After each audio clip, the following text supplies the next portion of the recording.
joining us, and I see people started joining in now. So by the time we just warm up a little bit, how's the weather in India? I'm sure it must be very hot because here it's cold. I was outside and I wanted to wear a jacket, but then I realized, it's going to be hot in India. So we got Sharik, Shriram. We have a lot of people joining in. They are saying hello to everybody. Thank you, Sharik, for sending hello. This is going to be a very interactive chat. So anybody who wants to send any message or anything, please feel free. We are looking into your chat in the right-hand side. We are looking into the messages, and me and Dr. Berman, we will try to answer some of the message. But this is what I want to do. I want you guys for now to think about one question in your mind. And that one question is, what is social entrepreneurship? I know in India, we talk about charity, we talk about not-for-profit world. We have seen examples, and I would quote one of the examples from the book which I wrote. It's called Kaushal Ji. This is based on my father's life. And that's where I got all of my inspiration and all of my passion for social entrepreneurship and working for the communities. So this would be the main questions which we are going to understand, not only in this session, but this whole series, which we are going to call it International Social Entrepreneurship Bootcamp for 10 weeks. The main question would remain in our mind is, what is social entrepreneurship? And that social entrepreneurship, that question should be answered in your own perspective, not anybody else's perspective. It should be what it means to you, not what it means to me, what it means to Dr. Berman, what it means to you. That should be the question which should be there. Am I right, Dr. Berman? What do you say? Absolutely. Because to be successful, it has to be your idea, your passion, and your commitment. Fantastic. And that's the question we are going to answer. And that's what we are going to do, not only in this session, but the next 10 sessions, which we are going to cover. Absolutely, Subrata, nice. She is saying, dear Kunalji, would you please share any fellowship and leadership program on social entrepreneurship? Yes, we will discuss all of that. Just listen to today's webinar, because this will set up the fundamental philosophy, what we are going to do in India, and how a structured course on social entrepreneurship can make an impact, and it can make a change in India when it comes to social entrepreneurship. So how it is practiced so far and what I have seen in my life, Dr. Berman, I'll tell you, this is a book which I wrote last year. This book has about 200 pages.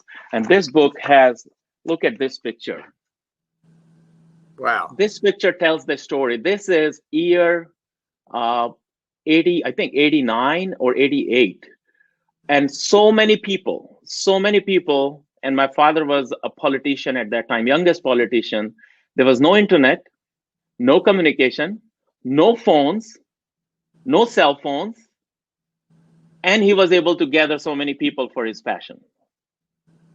And this is called social entrepreneurship for me, that, when you do not have a lack of resources and you just become a resource. You don't need to look for any kind of resource. You just yourself become a resource. And that's what, so I have included, a lot of pictures in this book.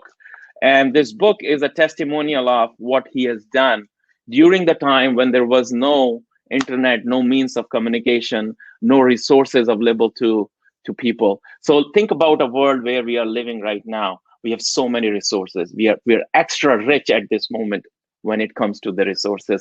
And that's why I call it social entrepreneurship has become more a frenzy. It's become a more fancy word, and people's lifestyle is driving it in a different direction altogether. But which is good, people they don't want to stay hungry all their life and do social entrepreneurship anymore. And I think that's the idea people have when it comes to social entrepreneurship or running a not-for-profit in India at this moment. So that's what Dr. Berman, we are going to talk about it. And let me take a pause here, and I want to listen from you. How do you define social entrepreneurship, and what is that we are offering at this moment to people who are equally passionate in India about social entrepreneurship? Yeah, so for me, it's really the exciting intersection between business and making a difference in the world. Right. It's putting something in place that's sustainable. Right. Can you still hear me? I just went off. Yes, absolutely. I'm sharing the slides so that we can stay with the slides. Got it. Perfect. So to me, I've worked at McKinsey and done a lot of stuff along the business side. I've worked and spent a lot of time in NGOs and peacekeeping work in Darfur, and done sort of social entrepreneurship work in the Mideast as well as Africa, and now a little in Kosovo. And so social entrepreneurship is the ability to have a sustainable social initiative. And by sustainable, I mean sustainable in two ways. One is that the service continues after you or some champion leaves it, and it's sustainable after government leaves it. And while you're there, it is sustainable in that it provides you income, and maybe it helps you employ many more people. So it's sustainable in that it provides jobs and employment, and it's sustainable in that the service continues after you as the champion leave it. So this is the word sustainable, because when we often talk about charity, we often talk about two things. One, asking for money. And I saw my dad all his life until he died doing charity, asking money from the committee. So when we were growing up as a young kid or as young children, it felt so bad. I can tell you, it was an awful feeling that when we see our dad going out, asking people for money to do something which does not belong to us.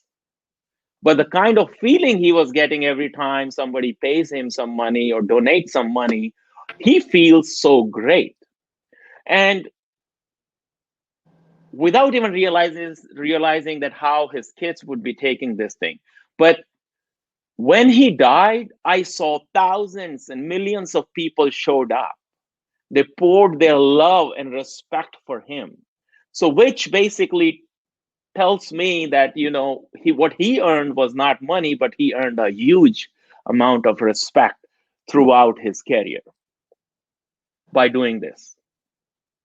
No question. I think there is, for me, the most fulfilling things that I've done in my life are where I've made a real difference for other people and in their lives. Not about money, not about comfort, not about position for me. I've been, to in some ways be privileged in having opportunities to work for government and work for private. But the things I get the most satisfaction out of is making a difference in people's lives. And that's what I think we at this moment, the whole society, the whole world is drifting away towards more professionalism. And gone are the days. So I don't see people like my dad exist anymore. I mean, there may be few here and there, but I don't see that people wants to die poor by doing charity all their life. They want to be respected, but at the same time, they want to continue self-sustainable, self-dependable, rather than dependable on another person for their own means. So that's the one thing we want to address in this whole thing, that what is that one level of comfort or living comfort people wants to live, and then continue doing the work for the community and the society. Because I think that's the question most people are trying to understand. Is there something wrong in just being rich, or just have a little bit comfort in their life and at the same time doing charity? And what do you think about this situation, Dr. Berman? Well, I think the social entrepreneur does both. Right. One who developed the tablet that we can put in water so that it's drinkable Hmm. has clearly made a lot of money, but has changed people's lives. Right. The individual who was able to put a better netting together and provide better malaria protection for people is made a very comfortable living and has saved many, many lives. Right. The person who developed some low income housing um, and did it in such a way that it's profitable for that person now sees people no longer having to live in the street and makes a big difference. And I think that's the future of sustainable social entrepreneurship. And that's exactly what we are trying to impart, which we are going to talk about how we can empower. There's a business model behind it. And that's what I learned from Dr. Vernon when I was in USF and we were doing this course, 2 years dedicated MBA in social entrepreneurship. And I took it to my heart and I said, well, this is it. If we teach this thing in India and if we empower our social entrepreneurs, because they have tons of passion. I see a lot of people like my dad there. Their people are doing great job in villages. They are doing their entire life. They have put it for the causes and the problems. And Dr. Berman, I know that one thing which you taught me about it, the hypothesis of a problem. I want you to share that, what exactly you mean when you talk about the hypothesis of the problem and how we can teach it to how we can what we are going to do and how do you define that and how do you see that people should be talking about and how do you think they should be very careful about picking the cause. Yeah. So again, remember, this is sort of following your dream, following your passion, and Right. being able to have a sustainable living. So one of the things that we learned quite early is that often we have a perception of the problem that is different than the reality of the problem. That's right. I perceive that the homeless people in the street of are hungry and don't know where there's food. And so I'm going to solve that problem by giving them either directions or sending a student out to tell them where food is. So Right. I all my time developing some solution to that problem. Right. But then when I go out, so my hypothesis is that they're on the street and they're hungry because they don't know where there's free food. Correct. And so I spend a lot of time and a lot of energy building maybe an app because some of them have phones, or maybe it's a way to advertise in churches. And then I talk to the people. Now I've spent a year and spent a lot of time and really worked hard on it. And then I go and talk to, in our traditional world, then I'd go talk to somebody on the street and say, hey, I have this solution for you. Here's a map of where to get food. And lo and behold, he takes it and crumbles it up. And in business, we would call this no customers. Yes. But So you're what I, trying to solve a problem where there's no customer. right, because that's not Just his, because you think in your mind that this is a hypothesis, that right. this is the problem, but that's not a problem. Because when I talk to him, Hmm. something very different, which is I ask him what his problem is. And I talk to him so I understand what his morning is like and what his evening is like and what he's worried about. I find out that he knows where to go. He knows better than I do where to go. But his problem is he can't get there. Exactly. And So the I've problem is not hunger, the problem is transportation. and I didn't, I didn't know that. Or maybe his problem, in fact, a true story because I had a student that worked on this. Was he could get there, he knew, but the truth was there were no available pantries on the weekends because those pantries converted to serving people in their own churches. Right. And so the real problem was there was no place to go. And so here I have a map solving the wrong problem. So Exactly. So we will talk about this customer discovery and how to do a correct hypothesis throughout this course, which will run for next 10 weeks. So that's the one thing we wanted to give an idea what people could understand and could expect out of this entire 10 weeks course, that it is very important. Where does it take to go from idea to business? And the correct hypothesis testing of your business model. Now, hold on another thought in your mind. Here, what I learned, the social entrepreneurship business models are exactly the same business models, same rules what we apply to any startup business models. The only difference is the profit, the revenue doesn't go in the pockets of individuals. Am I right, Dr. Berman? well, that's a significant part of it. But the Yes. second thing is social entrepreneur. To be a good social entrepreneur, it's Hmm. often harder than to be a business entrepreneur. Correct. And the most significant reason for that is often our end user or direct customer is not the same one who is going to pay for the service. And so, in Fantastic. some ways, you have to serve two different customers with Hmm. different value propositions. I'll tell you a little story Uh-huh. that makes this one clearer. Yeah.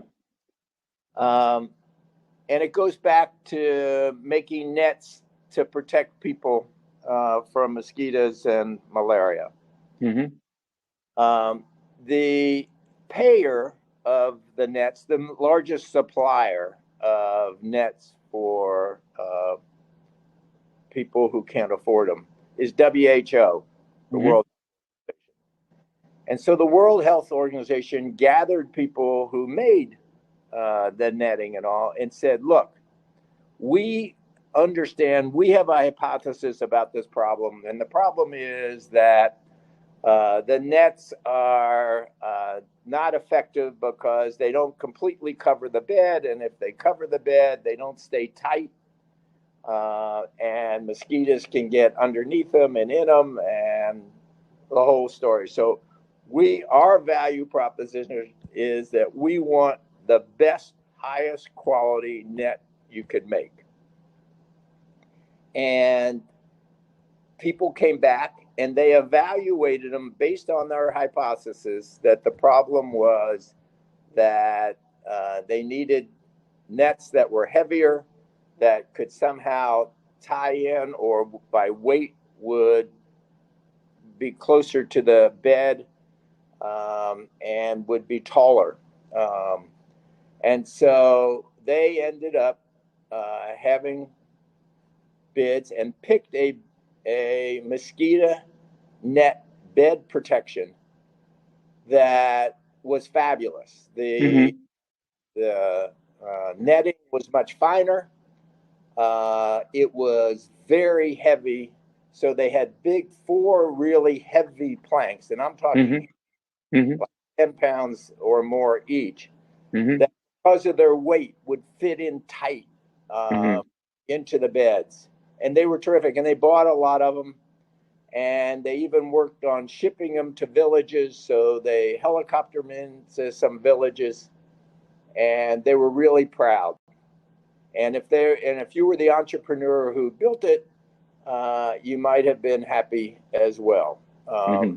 and you might have gotten paid, and you may not have, but because a year later they go back and they notice that there's been no change in those villages, and so they went and they visited those villages and found that they were all there, sitting in the same pile that they were left there with. and people looked around and said, these are so much better nets. Why aren't they moved? And they forgot to talk to the end user. And in those villages, women are responsible for moving, whether it's water or food or whatever. In this case, it would be their responsibility to carry the beds from this place to their home. Um, and no single person, male or female, in fact, not two male or females, could carry those. So they never understood the value proposition for the people on the ground was Yes. to move.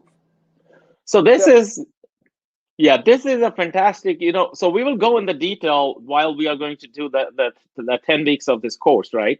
So, Right. so this is just a sample how detailed Dr. Berman, the hypothesis is, his teaching skill sets are, and what you can expect in next 10 weeks of our course. But this is the model which we are talking about is what is a business model for a social entrepreneurship or any kind of a startup idea where people, if you want to start your own not-for-profit, what should you look for? And that's the key of this business model. So what you can see on your screen is a 9 components, and Dr. Berman is going to talk about each one of them in very brief. Dr. Berman knows stories because today we are not giving away everything to them. We are talking to them so that we can stay with them for the next 10 weeks. We want to empower them with the right tools and right stories which they can absolutely grab and walk away with and make their not-for-profits extremely successful. So that was the whole idea. So Dr. Berman, this is, you can see this, I was able to load this on the presentation. Can you see this presentation now? Yep.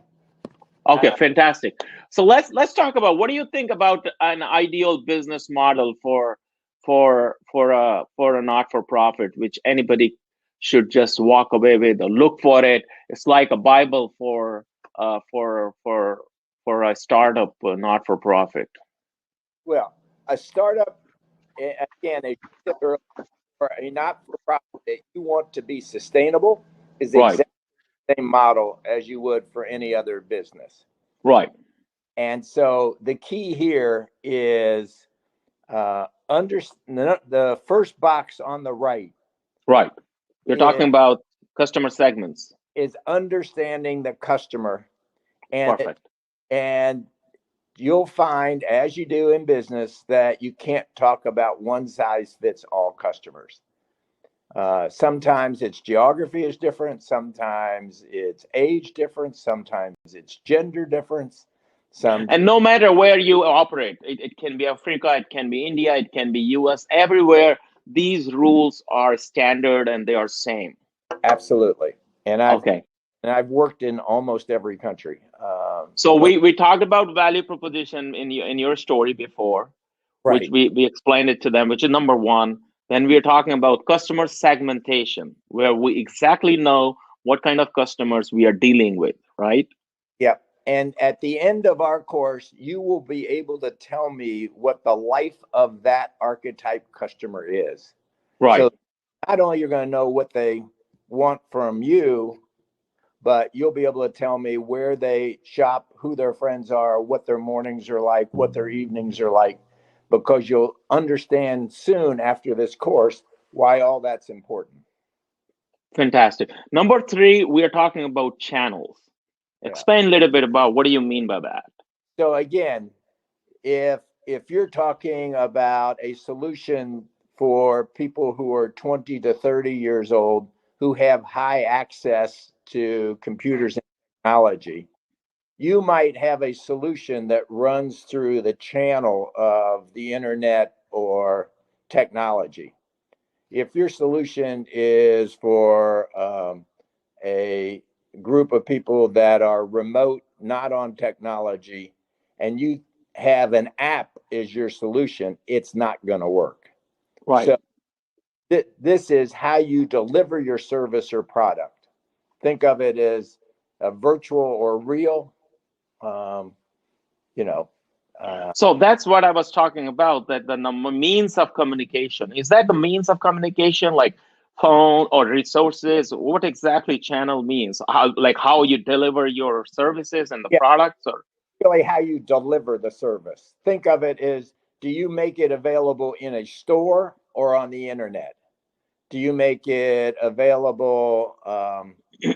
so if we are educating children in slums in India, Right. let You, me just take it you, with the example. so take that example. You would have to probably deliver it in person. Okay, so that's the channel. So you have to pick the right channel, what you're going to do, and it's very important. And there's a whole detail how to pick the right channel, what to do, and that's why it is very, very interesting. I mean, that's a very important component of this business model framework. Yeah. Fantastic. We talk about value proposition, we talk about customer segments, we talk about channeling, and then we talk about customer relationship. I know CRM program, I know there's a program called Network for Good. It's developed by Salesforce for all social entrepreneurs and not for profits around the world. It's a great tool. People are talking about it. People are using customer relationship management software these days.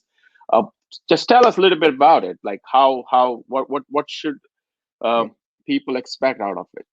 Well, we'll learn how you attract customers and how you keep them, and then how you grow them. So people keep forgetting that there's two other segments from just getting your first customer. It Right. is getting people to come back. If it's a Mhm. certain, like in education, you don't want them just to come to this lecture. You want them Right. to come for 10.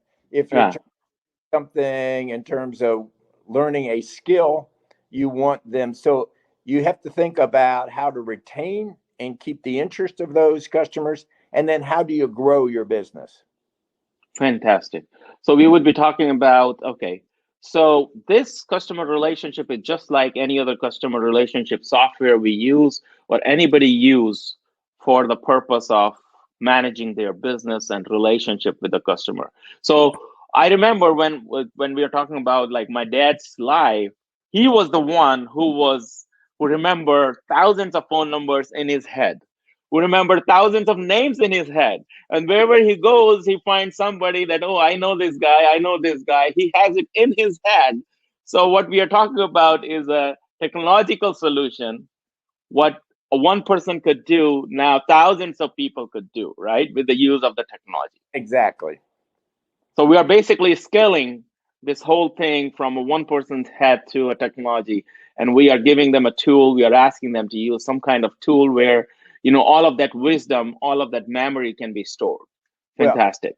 sometimes it's a technology answer, but sometimes people want a human voice, Right. want a human touch. Correct. So that's what we have to understand about the customer and about whatever our product or service is. Fantastic. So we will be during our course. So just to give you a little background, everybody, we are not stopping just today. Today is an introductory class. We are going to have next 10 sessions. We are trying to find sponsors for that. We are also trying to see if we can make it self-sustainable where somebody can pay for this course a little bit. But irrespective, we are going to do this course for next 10 weeks. And everybody is invited to join us. We would send a link, an individual registration link, like the link you received today. You are going to receive that link. And for each of these business components, Dr. Berman and myself, we are going to go in detail where we will empower you with the tools, how you can do it. We will also have you guys interact with us. So it would be more a one-to-one interaction rather than right now, this is we are talking, but our classroom sessions, you can interact with us over the Zoom calls. So somebody is asking Dr. Berman, is beneficiary is the same as customer? How do you differentiate between the two? Again, beneficiary, I would describe as end user, who's one of the customers.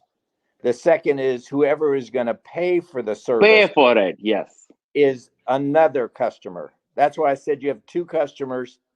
Usually I think of the beneficiary as the end user, because it's a more common term than beneficiary, subscriber, student, or whatever it is. And then I take a perfect example of healthcare where we operate here. So patient is a beneficiary, but the insurance company who is paying for them is a customer.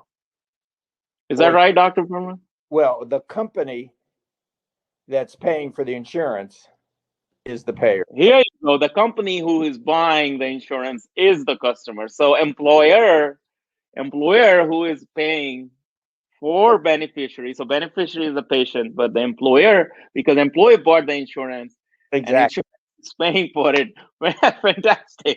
So we can expect those kind of answers. It will totally change your philosophy when you would be running your not-for-profit. Believe me, it happened with me. I have helped. I have helped Dr. Berman in last 2 years after your course, probably over 3 or 5 good organizations here in Tampa Bay, Akshapatra, ECHO, my own organization, Son of India. We have raised millions of dollars just by using these skill sets.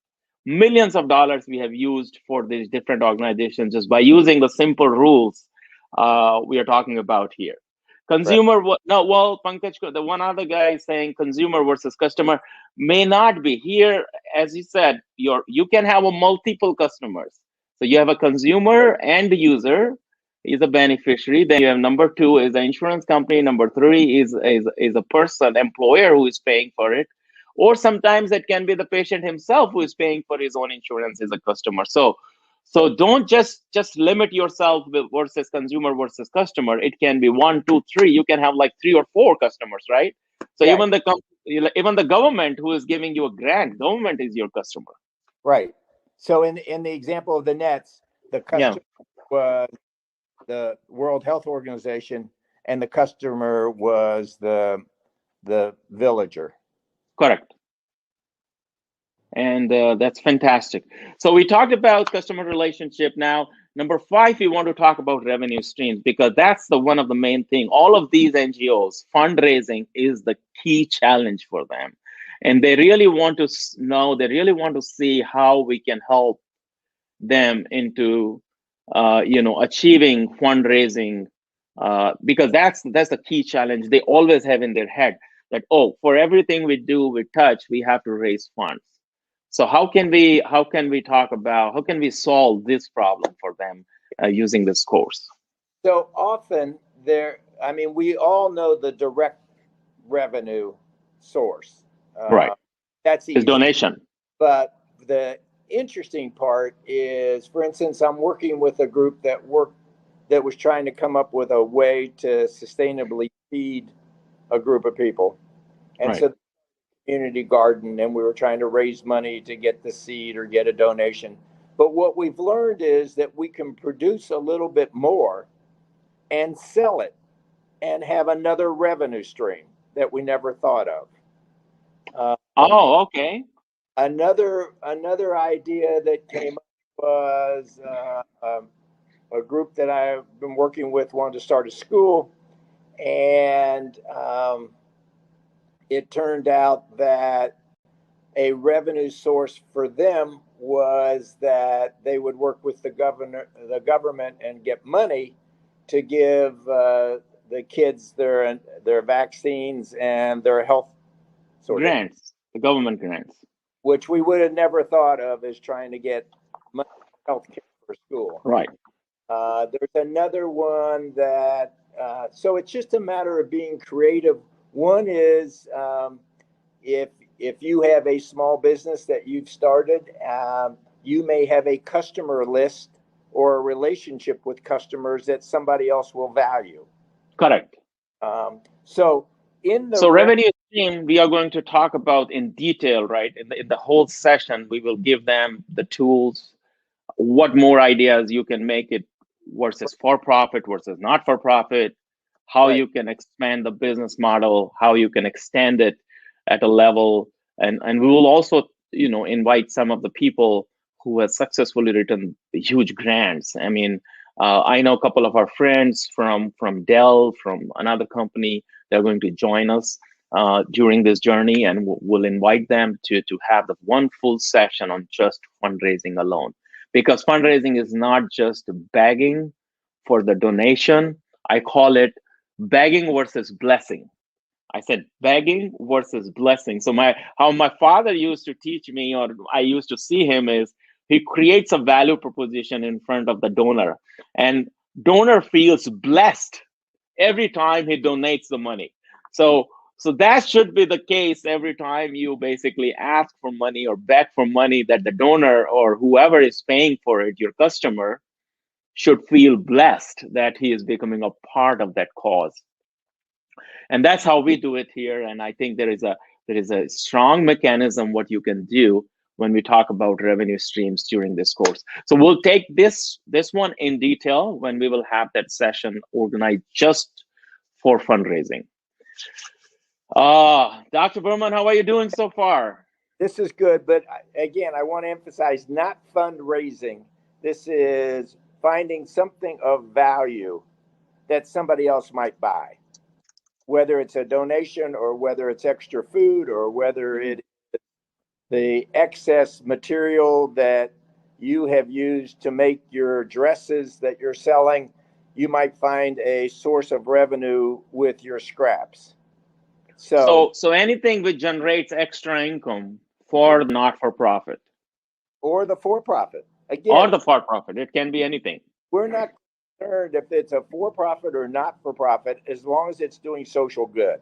It's for social good. That's okay, fantastic. So everybody has to understand this. Social entrepreneurship is not just about not-for-profit. Exactly. It can be for profit also, as long as you're doing social good, as long as your product is solving the problems in the society and community, your services is solving, that's what it is. So that's a fantastic thought, Dr. Berman, you have given us. Let's talk about a little bit about the key resources, what we are talking about. And the picture I showed you in the beginning, and we talked about it, this picture came when thousands of people gathered without having any means of communication or resources. Still they gathered. Yeah. So again, I know we're getting short on time. So yeah. The key activities and key resources and key partners. Correct. For this purpose, put 6, 7, and 8 together. Perfect. And this is, once you understand your underlying business, mm-hmm. you will know what are key things that have to go right. Like if you're running a delivery service, you have to be on time. Correct. And so you try to figure out which are those activities, because you can't monitor everything equally. You can't run a business of any scale and watch every part. The idea is to focus on those key ones, whether it's in your production, in your supply chain, in your, et cetera. If it's fiscal or if it's, the store or whatever. So you have to identify what is that the key factor, right, which is making you successful, or which is the key factor which is important for your customers, right? For both. For both. By 7 and 8 are they're slightly different. And what you'll learn as you do 7 and 8 is you may not want to do this all alone. You may want to get a partner. Right. Dr. Berman, move your phone a little bit up, tilt it a little bit so that we can see you full. Right now, here you go. Perfect. Okay. This is fantastic. I think I should have told you before, but this is fantastic. Now everybody can see you. Oh, sorry. That's okay. I couldn't even see what I was seeing. Can you see it now? Yep. Now I got it on the screen.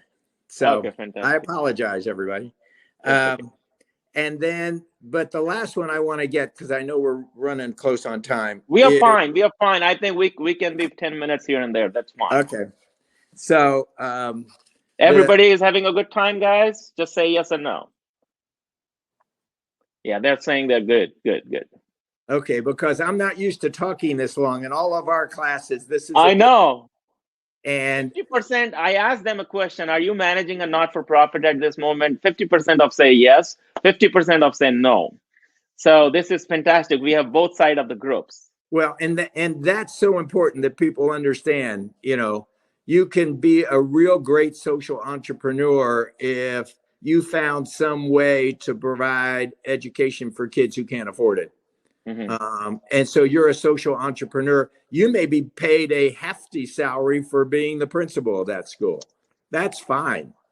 You may work on a percentage of revenue, delivering products that people need. So I think it's always important to remember social entrepreneur is not another word for not-for-profit.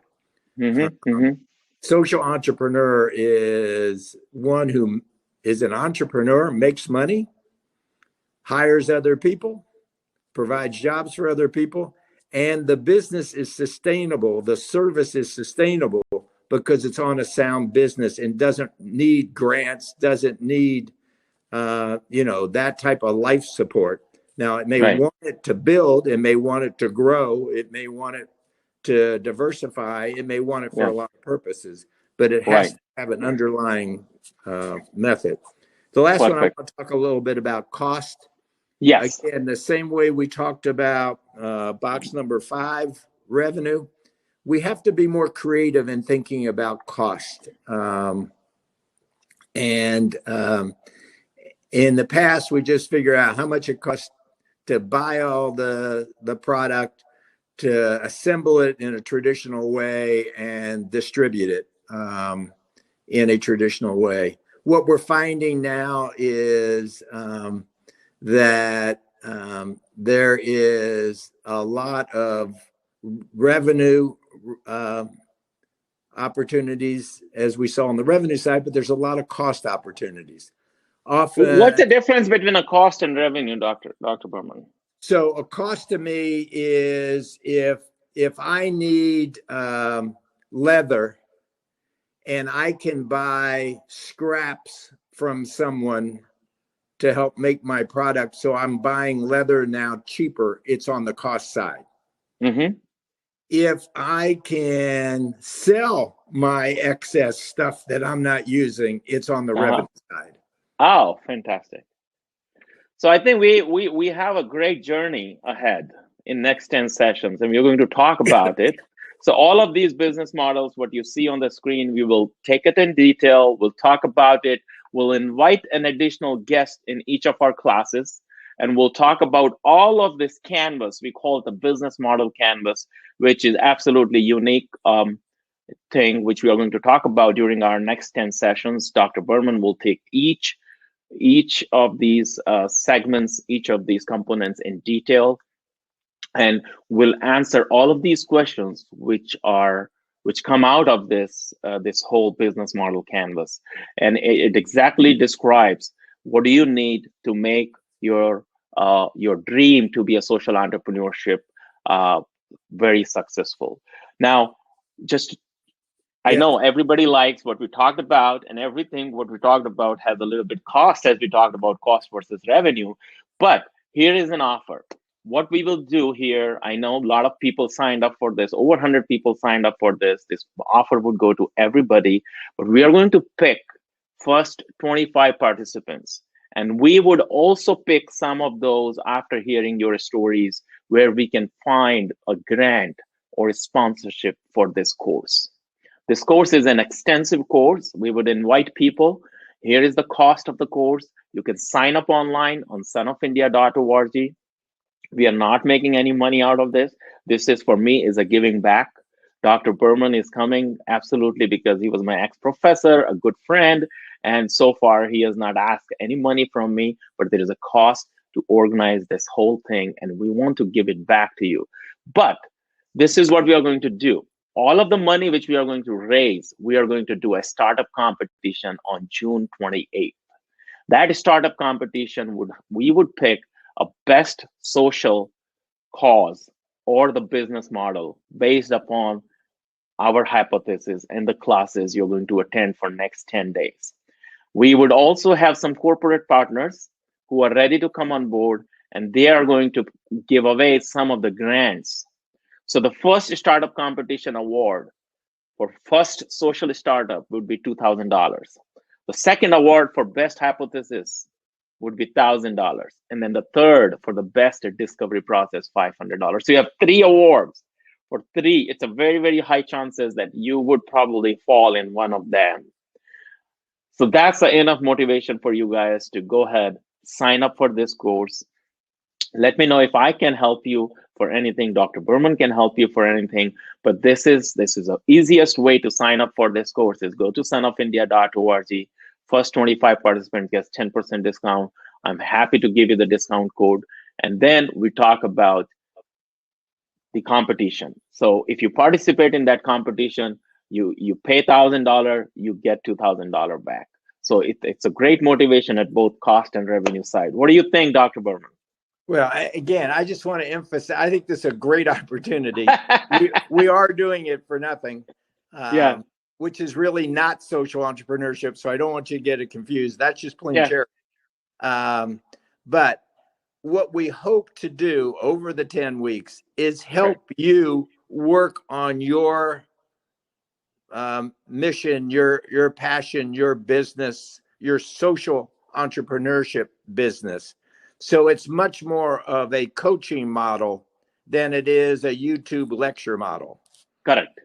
It would be one-to-one interactive sessions on Zoom. You would be talking to me. You would be talking to Dr. Berman. I have extremely good experience with healthcare startups and healthcare not-for-profits. Dr. Berman has variety of experience. So make use of this time. We wish you all the best.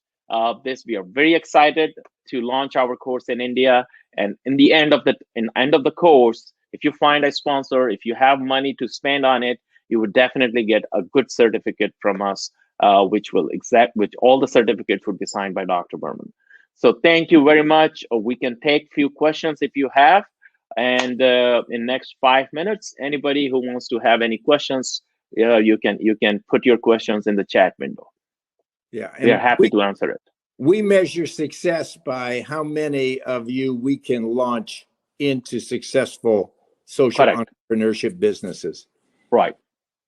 Yeah. So Dr. Berman and me, we both wanted that, we have few companies who are approaching us to create some good stories, success stories. And that was one of the reasons we wanted to do this startup competition so that we can invite them as judges. And then we can have this social startup competition on June 28th. We're going to announce it on our website, and we'll take it forward.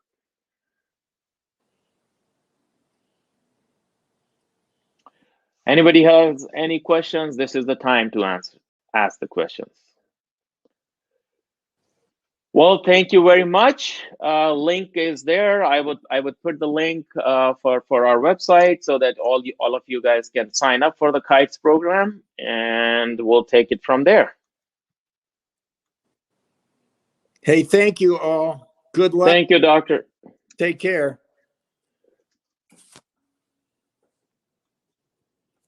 Control V. Here's the link. You can sign up on this link.